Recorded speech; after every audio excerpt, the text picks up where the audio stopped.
C'est toujours un réel plaisir de vous retrouver pour un tout nouveau numéro de votre Parlant de Léopard sur Sport 7 Télévision. Mesdames et messieurs, chers amis sportifs, bonsoir et bienvenue dans ce tout nouveau numéro de Parlant de Léopard sur Sport 7 Télévision. Nous allons bien sûr parler de la dernière ligne droite de Sébastien Desabre avec sa liste de 25 léopards sélectionnés pour les 2 matchs restants pour le compte des éliminatoires de la Coupe du Monde 2026, le 10 octobre contre le Togo et le 14 contre le Soudan. Nous aurons bien sûr 2 matchs très importants à disputer pour la fin de ces éliminatoires de la Coupe du Monde 2026. Et pour ce faire, nous aurons 3 analystes comme d'habitude dans ce format de Parlant de Léopard. Nous aurons le revenant Emmanuel Kifwani qui nous fait plaisir d'être là ce soir. Bonsoir Emmanuel et bienvenue dans notre Parlant de Léopard. Bonsoir Scott Lubila et bonsoir à tous les téléspectateurs qui ont l'occasion de nous suivre en ce net moment. Merci, la santé ça va, tu vas bien? Oui, ça va très bien en tout cas. Bien habillé, hein, avec un très bon Juliet. Hein. Ah oui, merci. Donc, on veut parler avec élégance et il faut avoir de l'élégance sur soi. Merci beaucoup, merci.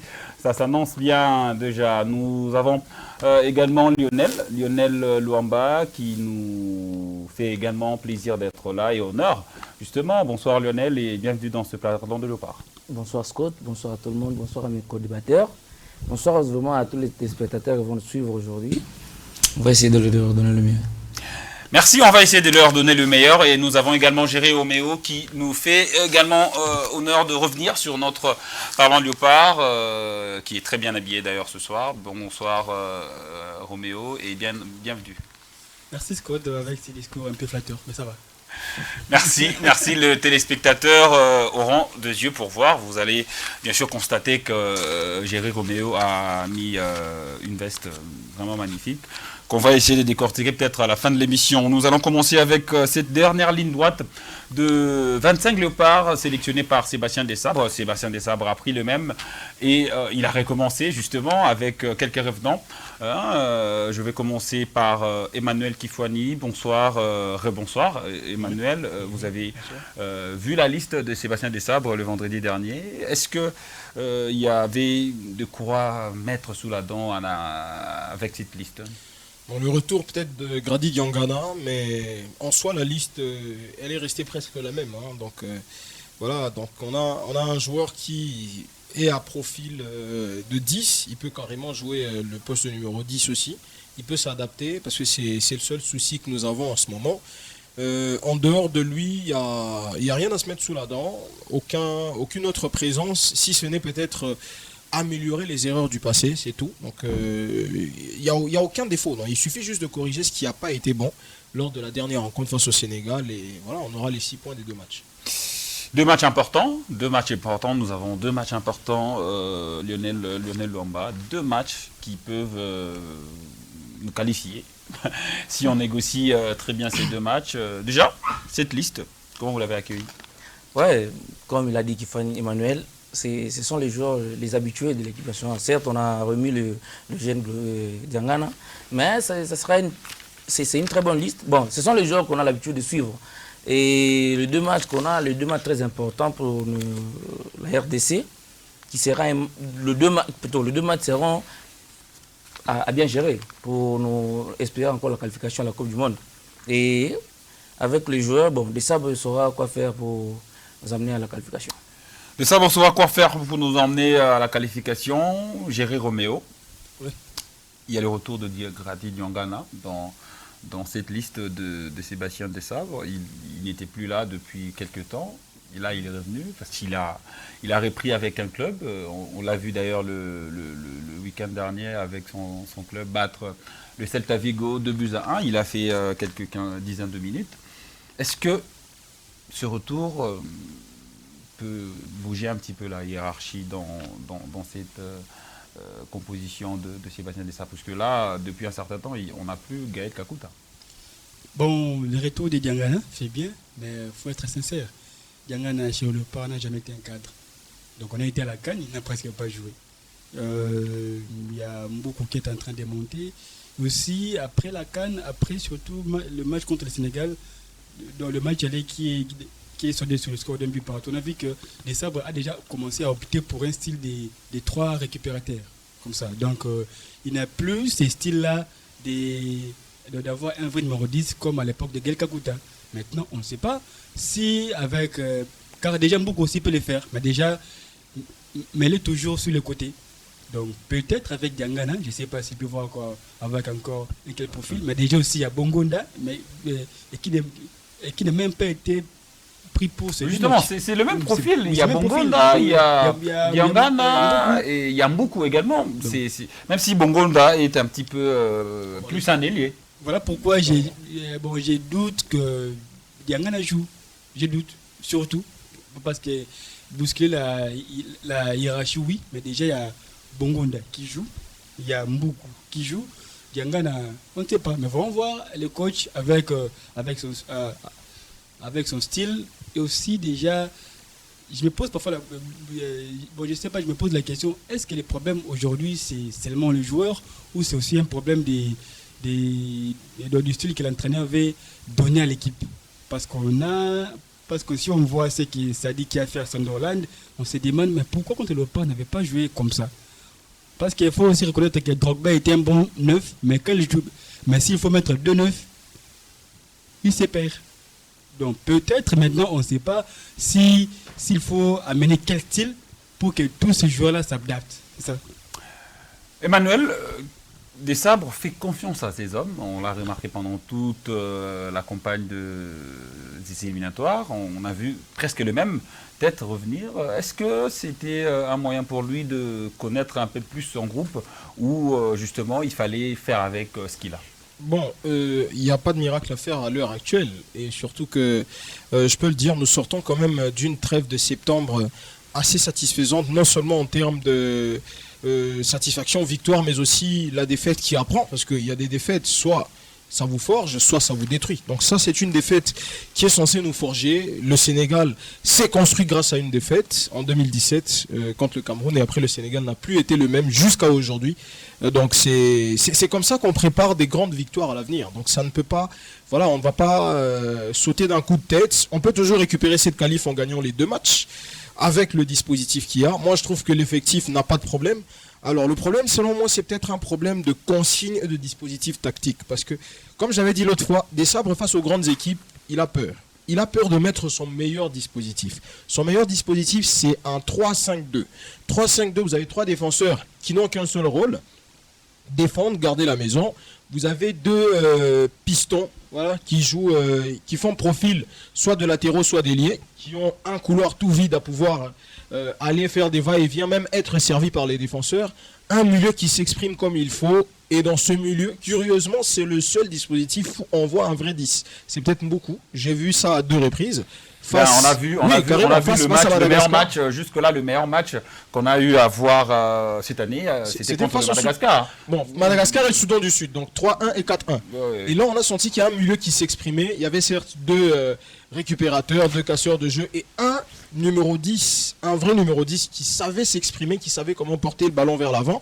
Et devant, en attaque, on a 2 attaquants qui peuvent permuter. L'un peut aller devant, l'autre retourne pour essayer un peu de combler les transitions. Donc, je ne pense pas, en tout cas, je me suis mis à analyser cette équipe, je me dis, si le meilleur dispositif n'est pas changé en fonction des adversaires, si on ne change pas, si on n'a pas l'habitude de changer l'équipe qui gagne, même pour descendre à la CAN, c'est minimum la finale. Parce que moi, je ne vois pas de quoi on manque. Et à quel poste? On a tous les joueurs. On dit que vous allez y revenir, hein, vous allez revenir avec cette analyse. Lionel, on dit que les Léopards n'ont plus de quoi donner avec Sébastien Desabre, peut-être, parce que là, on sent que l'équipe ne progresse peut-être pas en termes de jeu. On dit que l'entraîneur ne fait pas assez son travail pour permettre à cette équipe de passer un cap. On dirait, c'est vrai. Moi, je pense que on dirait l'ombre Ibenge plane encore sur l'équipe nationale. Vous voyez, c'est comme l'a dit Emmanuel, c'est question de dispositif de notre entraîneur. Il utilise quel genre de joueur? On dirait, comme je l'ai toujours dit souvent, je pense que le meilleur entraîneur pour moi, l'équipe nationale, c'est Koldewa. Il savait quoi faire avec ses joueurs. Il savait quoi utiliser pour gagner un match. Certes, il n'y avait pas de bonnes conditions à l'époque, mais il essayait quand même. Parce qu'on avait des joueurs comme Ilungu Sadam, on avait des joueurs comme Baosila, on avait des joueurs comme Milambo. Mais il essayait quand même de forger qui est un bon 10, qui était Matoumoun à l'époque. Matoumoun Zolaroum, qui utilisait le milieu, un bon 10, qui faisait le match. En parlant de ça, est-ce que le problème aujourd'hui, c'est un 10? C'est la construction de l'équipe nationale. Le jeu n'y est pas, parce qu'on n'a pas un bon 10. Bon, on a des bons 10 qui sont au banc, et lui, il essaie de nous faire jouer avec les 3 milieux du terrain, qui ne sont pas trop techniques. Et vous verrez le jeune Charles Piquel, dans son club actuel, comme il était aussi en Italie, il jouait les 10, soit les 8, qui poussent de l'avant. Mais quand il vient à l'équipe nationale, plutôt, Desabre le fait reculer. Et là, il n'arrive pas à s'en sortir. Et c'est quand on est en train de critiquer Desabre, peut-être les gens pensent qu'on est trop dur avec Desabre. Non, c'est son boulot. Il doit nous amener une équipe. Le football, comme je l'ai dit la fois passée, on ne joue plus le football à recul. On recule quand on mène le jeu. On recule quand on sait que je n'ai pas d'armes au banc de touche pour avancer mon équipe. Mais quand on est face à des clubs où il faut jouer le football, il faut nous amener des joueurs capables. On a donné l'exemple de Mboukou. Il a donné quand même 2 matchs, c'était déjà bon. Avec ces 2 matchs face au Madagascar et au Soudan, c'était un joueur qu'il fallait compter encore sur lui, le faire utiliser. On a Charles Piquel. Souvent, moi, je le vois toujours jouer comme milieu défensif. Mais il peut être un bon relayeur en plus. Il peut accompagner Mboukou. Il peut accompagner le numéro 10 de l'équipe nationale et faire un bon jeu. Il a donné un dispositif qui peut aider l'équipe nationale. Parce qu'on a assez de défenseurs. Vous veut les utiliser en 3, 2 et 3 milieux plus du terrain avec des attaquants. L'équipe nationale. Jerry Roméo, un problème dispositif, comme l'a souligné tout à l'heure Emmanuel, vous pensez la même chose ou c'est justement un autre problème qui peut s'avérer maintenant là avec beaucoup de problèmes que nous pouvons détecter dans cette équipe? Bon, Desabre déjà, dans son parcours, c'est pas un entraîneur qui fait les beaux jeux, mais qui est quand même capable de vous faire donner des points. Bon, on doit aussi être sincère, Desabre a fait gagner à la RDC pas mal de places. Après l'épopée Ibenge, Desabre nous a amené quand même quelque part. Donc, avec ces styles, il y a des matchs aussi où on a justement, par rapport à ça, quand on voit l'équipe qu'a trouvé Sébastien Desabre, ou les niveaux qu'a trouvé Sébastien Desabre et le niveau actuel des Léopards, il y a quand même une nette amélioration. L'amélioration, ça y est. Sauf que la progression tant attendue, tant voulue. Bon, parce qu'aujourd'hui, tous on veut au moins soit à la mondiale, soit aller au mondial, soit au moins des prochaines cannes. Maintenant, quand déjà on voit des matchs comme des grandes nations où des sabres ne gagnent pas dans les grandes nations, on se demande si un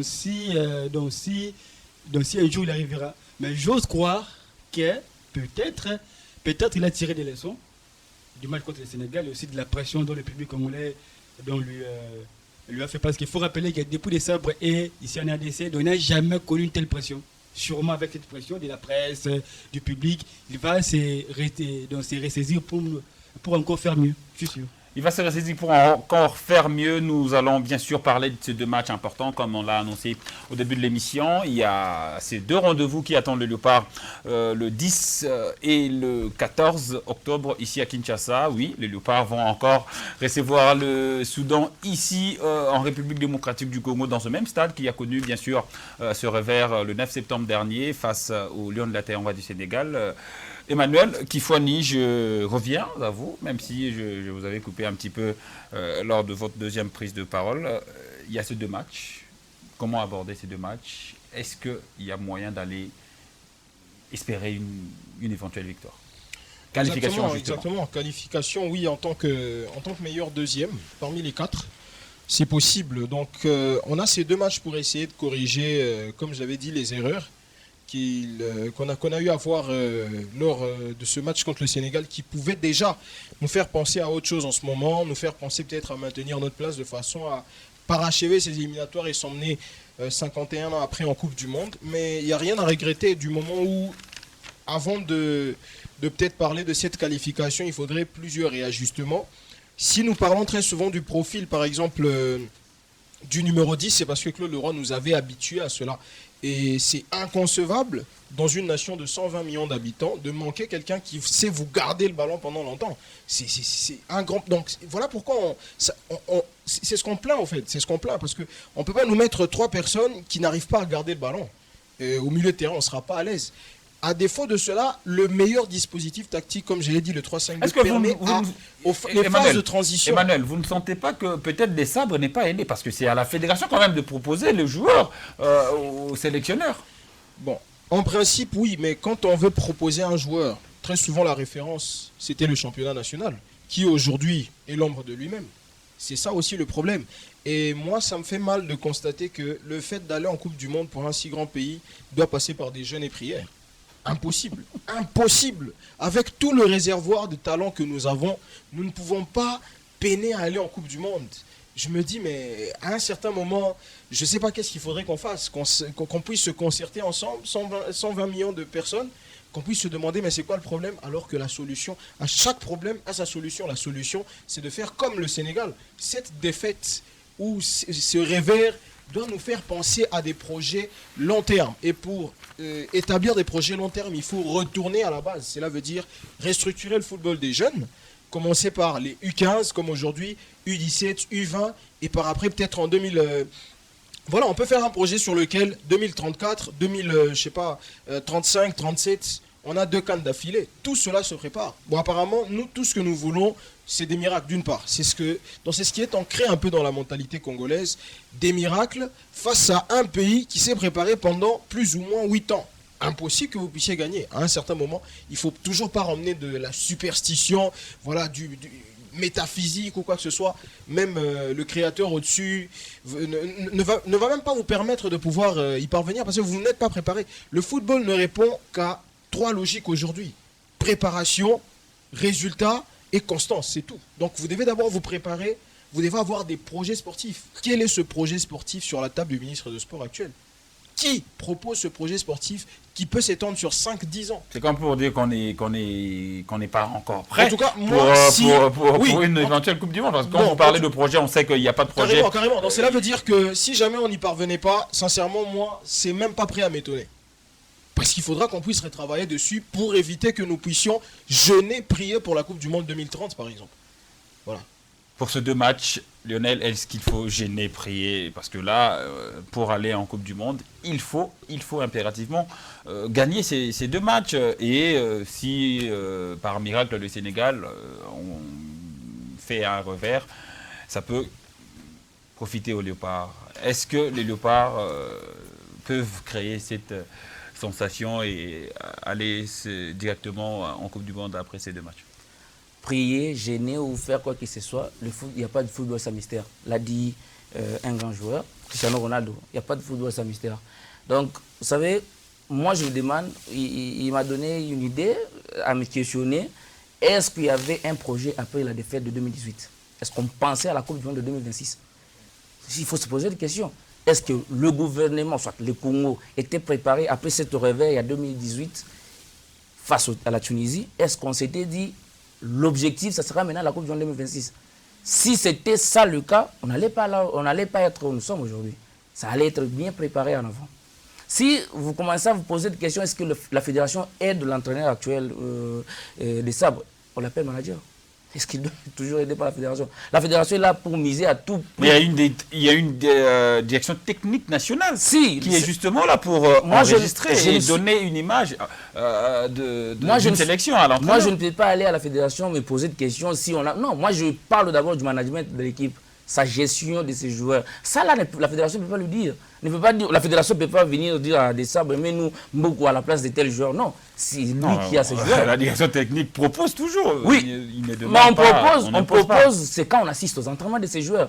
On propose quand on assiste aux matchs que les joueurs livrent dans leur championnat habituel. Vous voyez, on ne peut pas venir proposer un joueur qui ne joue pas. On ne peut pas venir aussi imposer à l'entraîneur comme des sabres professionnels de sa carrière. On lui impose des joueurs. Non, le problème c'est que la RDC, on nous voit toujours de tâtonnement en tâtonnement. On a raté la Coupe du Monde 2010, on n'a pas préparé la Coupe du Monde 2014. On a raté la Coupe du Monde 2014, on n'a pas préparé la Coupe du Monde 2018, qui était à la porte De même, la Coupe du Monde 2026 était à la porte. Mais est-ce qu'il y avait un projet 2026? C'est la question qu'on doit se poser. La fédération ou l'entraîneur, nous là, on est en train de se battre sous les dispositifs et le management de notre entraîneur actuel. Des sabres, on a deux joueurs capables. On a des joueurs, papa. On a des joueurs, très bons joueurs même. La plupart des joueurs sont des titulaires dans de grands championnats européens. On ne peut pas nous dire qu'on n'a pas des joueurs qui peuvent rivaliser avec les autres équipes nationales. Non, on a des joueurs capables, mais le problème c'est de Sabre comme on l'a dit, il n'avait pas encore une pression sur l'équipe nationale. On espère bien qu'il a eu cette pression. Et cette pression doit lui mettre une image. Les Congolais ont besoin d'être à la Coupe du Monde. Si on ratait peut-être cette Coupe du Monde, certes il y a encore ce facteur chance avec ces deux matchs. Si on ratait cette Coupe du Monde 2026, la fédération et le gouvernement congolais doivent penser directement à la Coupe du Monde du centenaire. Merci beaucoup. La fédération et les gouvernements congolais doivent directement penser à la Coupe du Monde 2030 qui va également se dérouler ici en Afrique, une partie, puisqu'il y aura l'Espagne et le Portugal qui seront également dans le coup pour organiser cette Coupe du Monde. Justement, Roméo, est-ce que c'est le moment de parler de d'une éventuelle Coupe du Monde 2030 pendant qu'il y a encore une liste? Je vais demander d'ailleurs qu'on nous donne cette liste où on va voir les joueurs sélectionnés par Sébastien Desabre qui sont là depuis le début du projet. Ah, il y a quand même un joueur qui va faire son retour. Il y a Moukaou qui a connu beaucoup d'histoires avec cette équipe nationale. On va un petit peu se poser ou se pencher sur son cas. Déjà, Moukaou sera là pour vous, selon vous, pour cet rassemblement du mois d'octobre. Bon, je me souviens que Moukaou a joué 2 matchs et ces 2 matchs, la RDC avait perdu. Donc, les talents, on l'avait vu, c'est un bon joueur, mais sur le terrain, de l'équipe avait perdu. Pour dire aussi que, donc comme toujours on l'a dit, les profils, les joueurs, comment est-ce qu'ils sont utilisés, mais moi je pense encore qu'on peut encore rêver et croire en cette Coupe du Monde. Préparer 2030 ne veut pas dire qu'on doit carrément oublier cette phase qu'on est en train de disputer. Non, parce que je me souviens aussi que... Ah oui, les 2 matchs sont très importants, oui, comme l'émission le dit. Je me souviens d'ailleurs la dernière ligne droite. Que la Côte d'Ivoire est allée en Coupe du Monde 2006. Donc, je crois qu'il était battu en aller-retour par le Cameroun. Ouais. Mais, lors du dernier match, le nul des 0 buts partout. Voilà, je crois que c'était 0 buts partout contre l'Égypte. Il lui était qualifié. Ouais. Donc, on peut toujours se qualifier, mais ça ne doit pas être un style de génie prié, comme l'a dit Emmanuel. Vraiment, on doit travailler d'arrache-pied. Et vous avez bien fait de rappeler ce fait historique, puisque la dernière journée, la Côte d'Ivoire avait joué contre le Soudan. Et nous allons également jouer contre le Soudan. Est-ce que, Emmanuel, c'est ça? Est-ce qu'on peut se qualifier? On a vu la liste, il y a Moukaou. Est-ce que Moukaou, on l'a vu le dimanche contre Lyon. Ils ont perdu 1-0. Il a failli marquer d'ailleurs.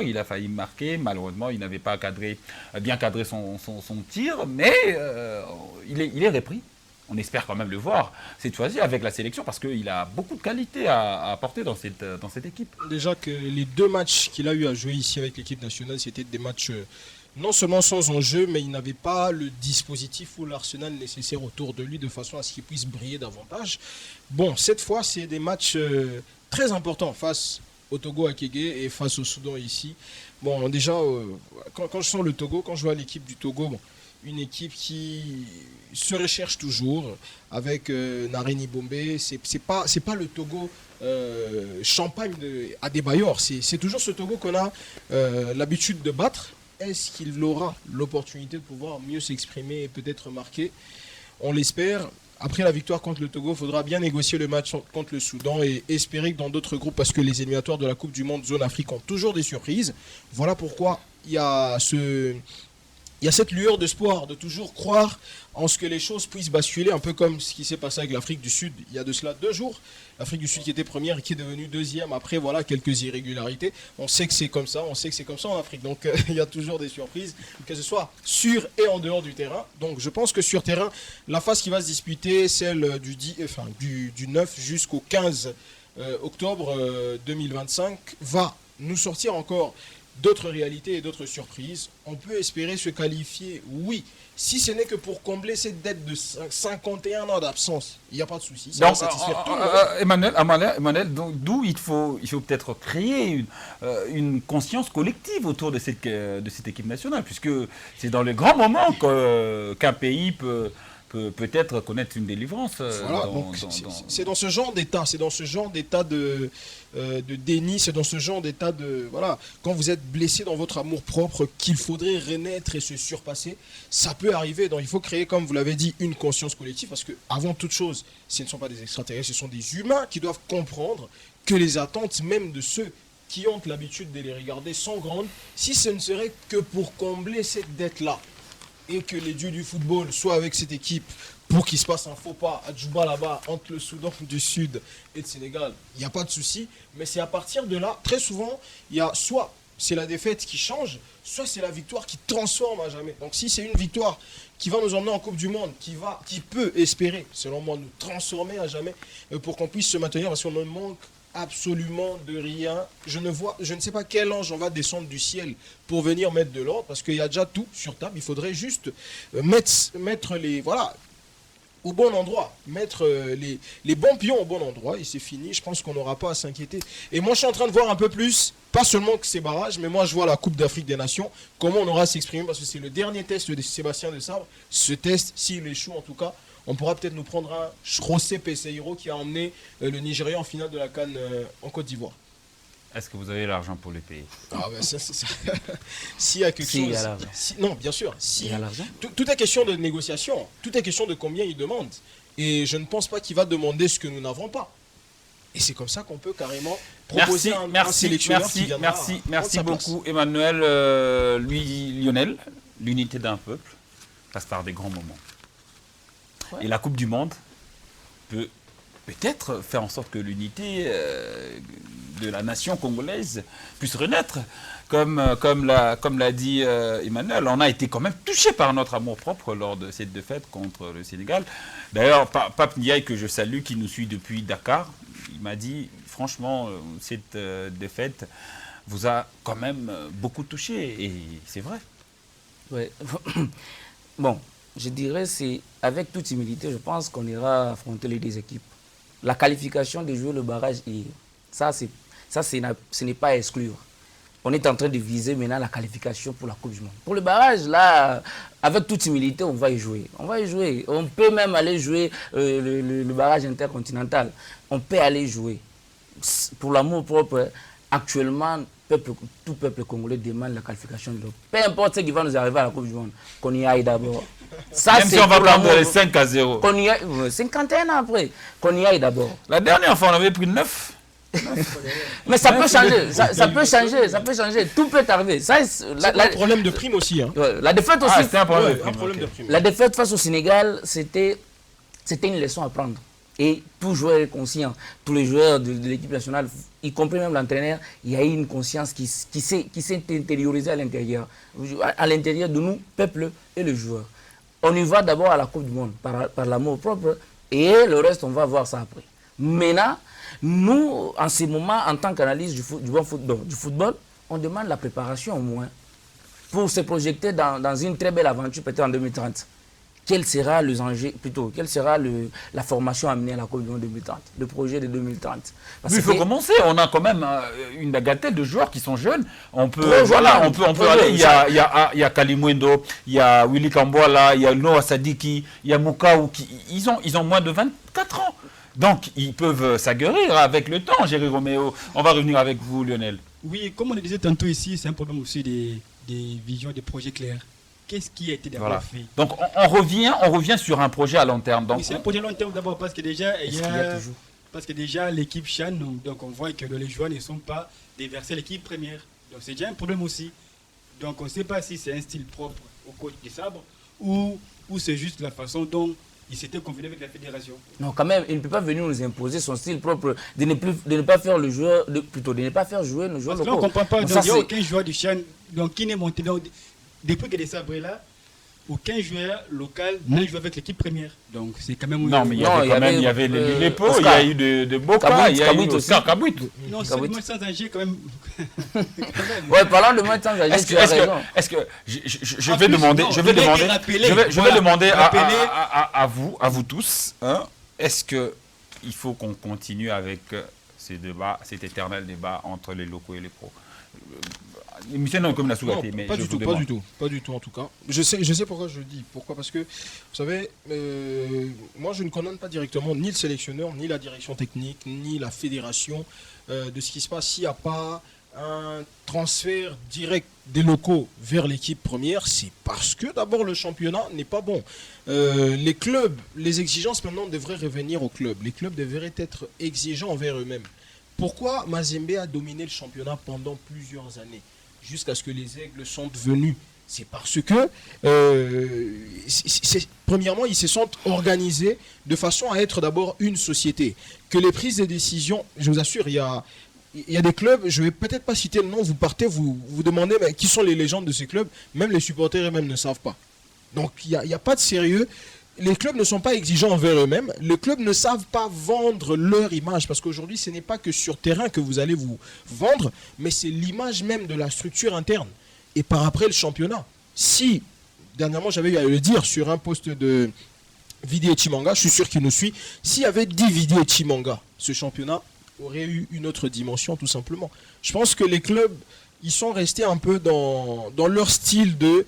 Allons-y juste jouer, il y a un championnat qui existe, bon on va le jouer, on va essayer d'arriver à X place, alors on va peut-être distribuer quelques points au bureau, c'est ce qui se passe. Et si vous avez un championnat où il y a des équipes qui sont assez, complaisantes, vous avez un championnat où il y a 7 équipes de famille, vous voulez que ces joueurs partent jouer en équipe nationale, avec quels enjeux sur terrain?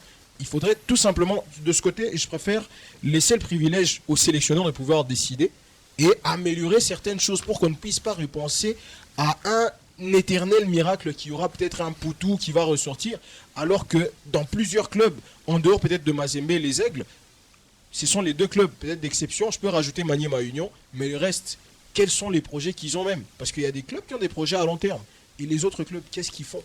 Qu'est-ce qu'ils ont et qu'est-ce qu'ils exigent de façon à ce que leurs joueurs puissent un jour espérer jouer en équipe nationale? Ça, c'est un débat qui va continuer à faire couler beaucoup d'encre, je sais, mais c'est à nous de se poser des bonnes questions. L'équipe nationale n'appartient ni aux locaux, ni aux binationaux. L'équipe congolaise appartient à tous les Congolais.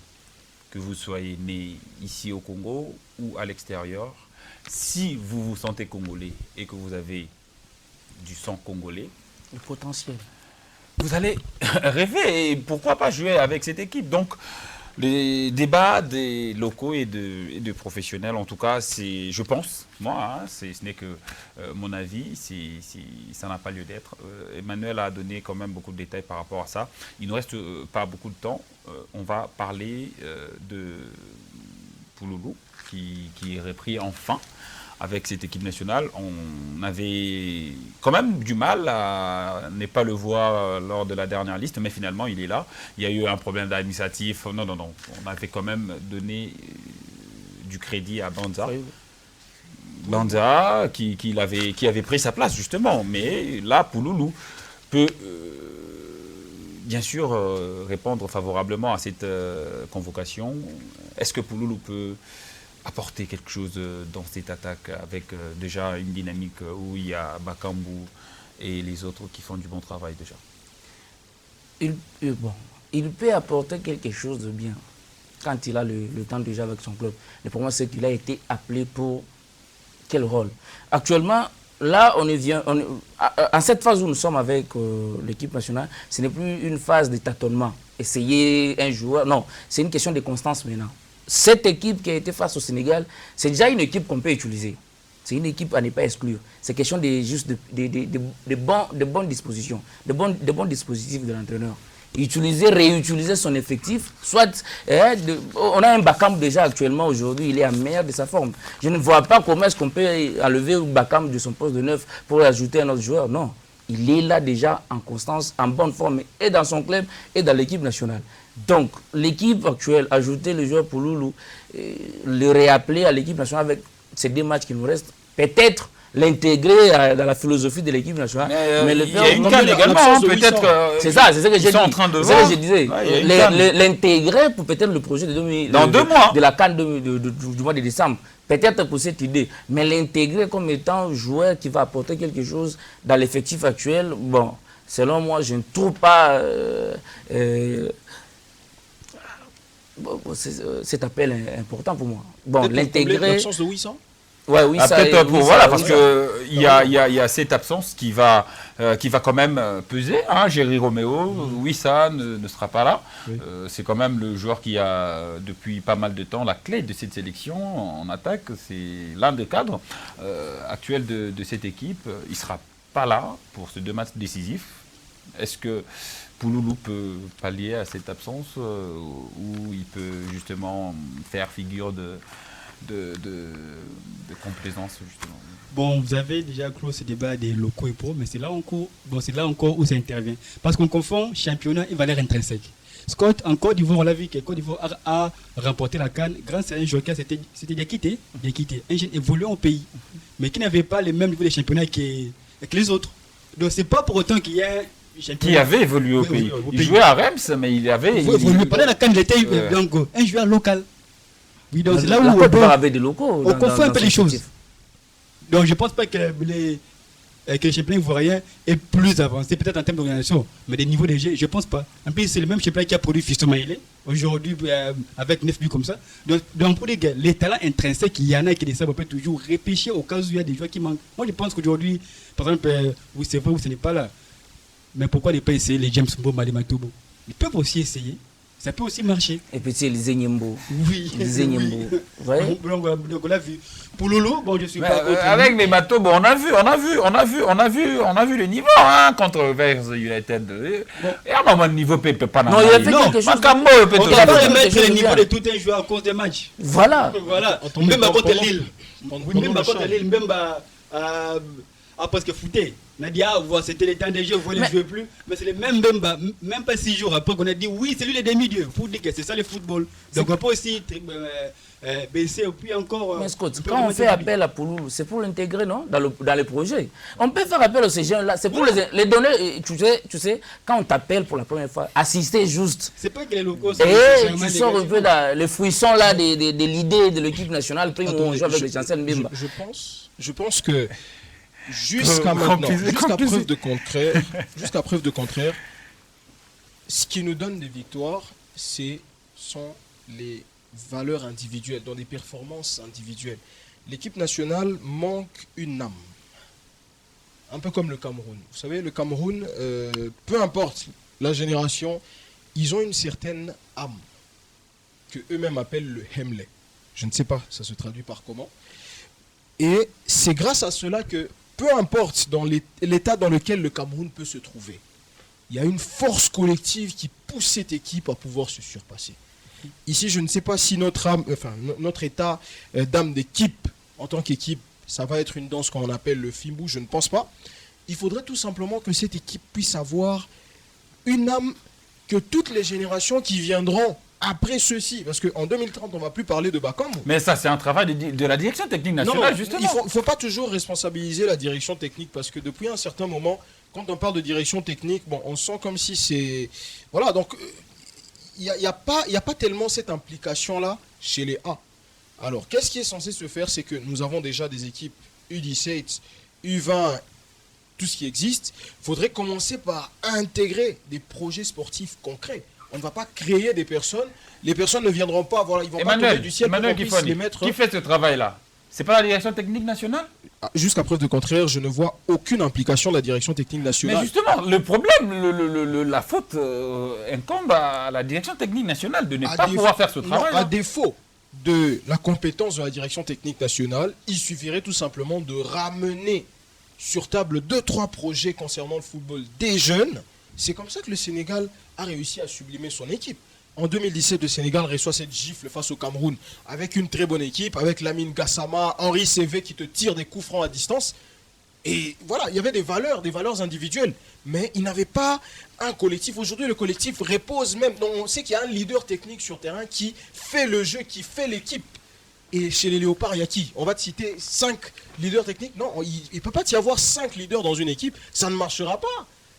On compte peut-être sur la forme de Bakambu ce jour-là. Bon, si Bakambu n'est pas en forme, c'est qui? C'est Wissa. Si Wissa n'est pas en forme, on regarde, il n'y a pas quelqu'un qui est, voilà, sur qui repose peut-être le poids de l'équipe comme Mpoutou Trésor en 2013, par exemple, lors de la CAN. C'est sur lui que reposait le poids de l'équipe. Et d'ailleurs, on n'a perdu aucun match. Aujourd'hui, il n'y a plus de leader technique. Il y avait 2013 plutôt. En 2015, il y avait peut-être Bolassi. Oui, Bolassi, c'était lui le leader technique. Certes, il n'avait pas vraiment, voilà, on ne l'attendait peut-être pas, mais c'était lui le leader technique pendant la compétition intercontinentale. Aujourd'hui, qui est ce leader technique, que ce soit sur le milieu de terrain ou sur l'aile, qui tient l'équipe nationale sur ses épaules? Il n'y en a pas. Donc l'équipe nationale n'a pas d'âme. On est à un stade où nous avons des joueurs à tous les postes, sauf au poste où nous en aurions le plus besoin. On a les 6. D'ailleurs, je vais vous dire quelque chose. Même si on vous mettait sélectionneur aujourd'hui, Scott, vous ne manquerez jamais de 6 dans l'équipe nationale. Jamais alors. C'est un poste où on a été béni depuis des années. Mais le profil de numéro 10, celui qui va tenir, le leader technique, celui qui sait parler, celui qui a la parole. Et voilà pourquoi moi je me dit, mais pourquoi ne pas ramener des joueurs comme Moulumbu dans le staff pour hyper un peu ces jeunes-là? Parce que si sur terrain, il n'y en a pas, peut-être en dehors du terrain, il peut y en avoir. C'est ça le problème que nous avons. Ça peut-être le staff technique, bon, la direction technique ou la fédération justement est en train de suivre cette émission et il pourra peut-être intégrer l'ancien capitaine de l'équipe nationale, Youssouf Chafik Ngangou Moulumbu dans cette staff technique. Dans ce staff technique bien sûr, on va terminer dans pas longtemps. Lionel, on va finir. Il y a cette liste, on a décortiqué un petit peu la liste et les 2 matchs qui attendent les Léopards. Est-ce qu'il y a un dernier message ou peut-être un message particulier? Voilà, un souhait qu'on aurait pu analyser ou débattre ici par rapport à ces 2 matchs, hein, parce que jusque-là, il y a encore ces 2 matchs et le rêve est encore permis. Ouais, le rêve est encore permis, comme vous l'avez dit. Et le souhait pour tout peuple congolais, c'est voir l'équipe nationale se qualifier. Nous leur disons bonne chance. Nous disons bonne chance aux joueurs, aux sélectionnés et à leurs sélectionneurs. Et nous les portons toujours au cœur, étant congolais. Mais en tant qu'analyste du football, on est en train un peu de coincer pour leur donner la motivation à ce qu'ils nous fassent de bonnes choses pour la qualification à la Coupe du Monde 2026. Et en particulier, moi, je voudrais juste souhaiter compatir avec la famille de Djamba, Jean-Marie, une ancienne gloire plutôt de Saprata, je pense. Saprata, ouais. Je dis mes condoléances à toute la famille Saprata et à toute la famille biologique des Jean-Marie. Et d'ailleurs, en parlant de ça, il y a également Roger Lukaku. D'ailleurs, on va prendre une photo de Roger Lukaku qui nous a quittés hier, le papa de Romelu Lukaku. Là, il y a cette photo de Romelu avec son père qui avait même fondé une équipe ici, qui a joué avec le Danklo Motema Pembe ici, qui a également joué avec les Léopards, un ancien Léopard. Oui, Roger Lukaku était un ancien Léopard. Il a disputé une CAN avec les Léopards. Et, on espère que tout le programme sera donné pour permettre aux Congolais de rendre un dernier hommage à cet ancien Léopard de la République démocratique du Congo. Emmanuel, on va terminer avec vous. Justement, un dernier message et juste pour terminer notre numéro de jour. Alors le dernier message serait tout simplement ce souhait que nous avons de pouvoir aller sur la table du ministre de Sport pour proposer notre projet long terme, un projet sur le football des jeunes et un autre pour le football féminin, parce que l'ère moderne l'exige. Cela veut dire que voilà, le monde d'aujourd'hui, il y a des équipes qui brillent à tous les niveaux, que ce soit au niveau des jeunes, surtout en ce qui concerne le football féminin, qui je trouve un peu délaissé, un peu orphelin. Certes, il y a des actions qui se mènent, on ne va pas le nier, et ceux qui ont de la volonté le font. À partir peut-être du championnat féminin qui existe, mais après, il faudrait peut-être qu'une autre main puisse se rajouter. Notre part de contribution auprès du ministre de Sport actuel, M. Didier Boudimbou, serait tout simplement de pouvoir déposer ce mémo, si je peux le dire, ce projet sur sa table, de façon à ce qu'il puisse nous recevoir en structure. Nous viendrons, si bien sûr la porte nous est ouverte, déposer ce projet qui ferait en sorte que notre football puisse avoir un bon niveau et se maintenir durant des années. Merci Emmanuel. Nous allons finir avec Géré Oméo. Merci encore une fois de plus d'avoir été de nôtre, le monsieur local. Les là-bas locaux forts. Bon, moi je pense que, excusez, la Côte d'Ivoire en plein Cannes a changé de coach. Si on voit que ça ne marche pas, on peut toujours changer aussi de coach. Ah, Roméo. Mais par rapport au Zwanani, on va prendre. Mais la Côte d'Ivoire a gagné la coupe avec son adjoint. Hein. Ouais. C'est en pleine Cannes. C'est son adjoint qui a remporté la Cannes. Ah, donc, peuple mystique. Question de chance aussi. Peut-être son adjoint est chanceux, il peut nous amener à la Coupe du Monde. Lui, il a laissé sa philosophie, mais son adjoint est chanceux. Roméo aussi dit ça. Par rapport à ce que Manuel a dit, je me demande, est-ce que c'est... Bon, le problème, c'est pas au niveau du ministère du budget ou c'est seulement le manque de management. Parce qu'on a vu à l'UNEFAC, où même on a découvert les Talassi, les Winner Bouma. Donc, nous avons été champions, l'UNEFAC, et aussi la CAN de Event, ou comme ça, où j'étais, je crois, U23 comme ça. Donc, nous avons même éliminé avec des petites erreurs comme ça. On se demande, est-ce qu'il y a déjà des projets établis, mais c'est le budget qui ne finance pas assez. Aussi, même avec aussi la CAN, la qualification de la CAN, c'est vrai, il y avait le coach Kimoto qui avait cédé l'équipe, après le coach Lemedi de Mazembe qui avait pris l'équipe. Mais puis après la CAN, il y a des problèmes de primes, des joueurs qui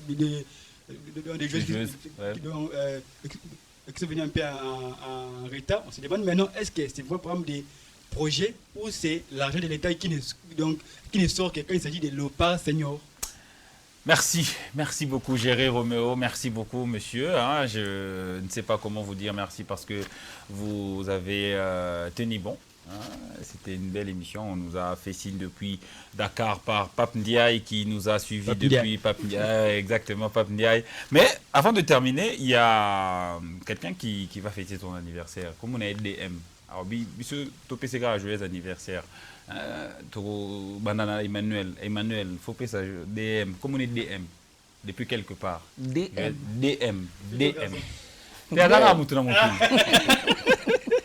Emmanuel. Ouais, joyeux anniversaire à DM depuis quelque part, c'est ça. J'aimerais aussi rajouter un autre anniversaire, c'est celui du maître du kilomètre, le plus lucide, maître Elvis Bavour, qui nous suit en ce moment également.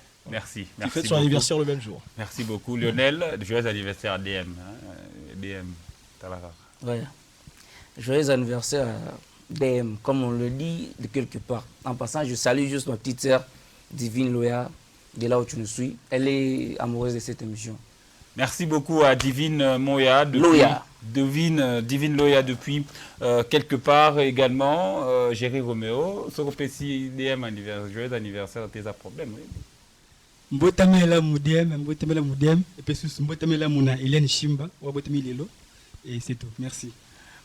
Merci à vous et joyeux anniversaire encore une fois de plus à DM qui nous a suivis depuis quelque part justement. DM, on te dit joyeux anniversaire et bonne fête à toi. Nous allons terminer cette émission avec une salutation très particulière à Papi Boko Polo. Il y a maman Bénédicte depuis Luanda qui nous a suivis justement. Balobi, maman Batela, bébé vainqueur, Malamou justement. Papi Boko Polo qui a Guy Bokopolo, on a DGM, Topesi Yombote, Papi Bokopolo, et nous remercions également tous ceux qui étaient avec nous sur ce studio pour cette très belle émission que vous avez, on espère, aimée.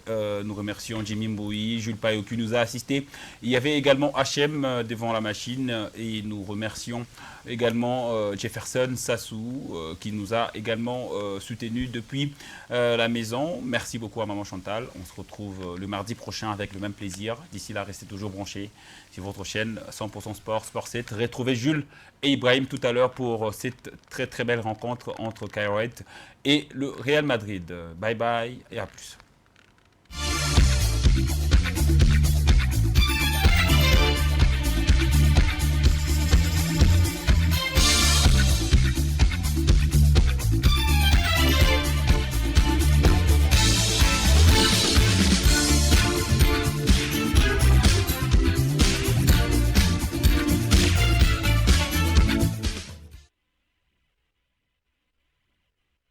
BleuSat, l'opérateur TNT qui vous offre déjà un super contenu, vous donne la possibilité de rester connecté à vos programmes préférés avec notre application Bleu OTT International. Sur la chaîne Sport 7. Actuellement disponible dans le bouquet OTT. Pour télécharger et installer l'application Bleu OTT International, allez sur Play Store ou App Store. Tapez Bleu OTT International et cliquez sur Installer. Une fois installé, veuillez sélectionner l'indicatif de votre pays et insérer votre numéro de téléphone au bon format, puis valider. Vous recevez un code OTP à 4 chiffres. Tapez ce code et validez. Profitez de votre expérience télévisuelle internationale avec Bleu OTT International gratuitement. Bleu OTT International Be Live. Un produit de BleuSat. BleuSat, l'opérateur TNT qui vous offre déjà un super contenu, vous donne la possibilité de rester connecté à vos programmes préférés avec notre application Bleu OTT International. Sur la chaîne Sport 7. Actuellement disponible dans le bouquet OTT. Pour télécharger et installer l'application Bleu OTT International, allez sur Play Store ou App Store. Tapez Bleu OTT International et cliquez sur Installer. Une fois installé, veuillez sélectionner l'indicatif de votre pays et insérer votre numéro de téléphone au bon format, puis valider. Vous recevez un code OTP à 4 chiffres. Tapez